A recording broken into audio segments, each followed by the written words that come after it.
کیا تم جانتے ہو تہجد جو ہے وہ اللہ کی طرف سے ایک دعوت نامہ ہوتا ہے۔ جب اللہ کو کسی سے ملاقات کرنی ہوتی ہے یا بات کرنی ہوتی ہے تو وہ اسے تہجد کی لگن لگا دیتا ہے۔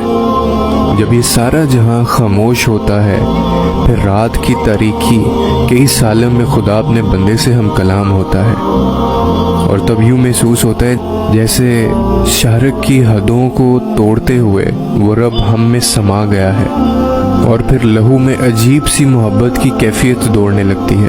پھر میرا رب فرماتا ہے مانگ مجھ سے میرے بندے، تو نے جو مانگا میں نے دیا تجھے۔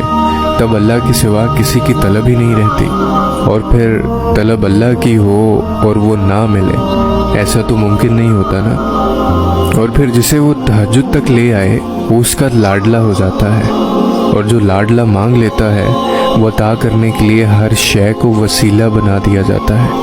لیکن اکثر ایسا بھی ہوگا کہ تمہاری دعائیں قبول نہیں ہوں گی اور تمہیں لگے گا کہ راستے بند کر دیے گئے ہیں۔ جب ایسا لگے تو ہمیشہ یاد رکھنا اللہ تم پر تمہاری رضا کے راستے تب بند کرتا ہے جب وہ چاہتا ہے کہ تم اس کے راستے پر دوڑے چلے آؤ۔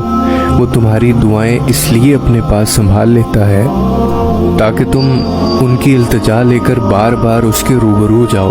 وہ اگر آزمائش دیتا ہے تو تمہیں اس پر پورا اترنے کی ہمت بھی دیتا ہے، اور یہی اس کی عطا کا انداز بھی ہے کہ وہ پہلے تمہیں مانگنا سکھاتا ہے، وہ پھر وہاں سے عطا کرتا ہے جہاں سے ملنا تمہیں ممکن ہی نہیں لگتا۔ وہ تمہیں تم سے گزار کر ہی خود تک لاتا ہے۔ وہ تمہیں پہلے تمہاری پہچان کرواتا ہے، پھر اپنا پتہ دیتا ہے۔ تم اپنی مرضی سے اس کی جانب نہیں جاتے، بلکہ جب اسے تم پر بے حد پیار آتا ہے تب وہ ایسے حالات پیدا کر دیتا ہے کہ تم اس کی جانب کھینچے چلے جاؤ، کیونکہ وہ تو محبتوں کا بادشاہ ہے۔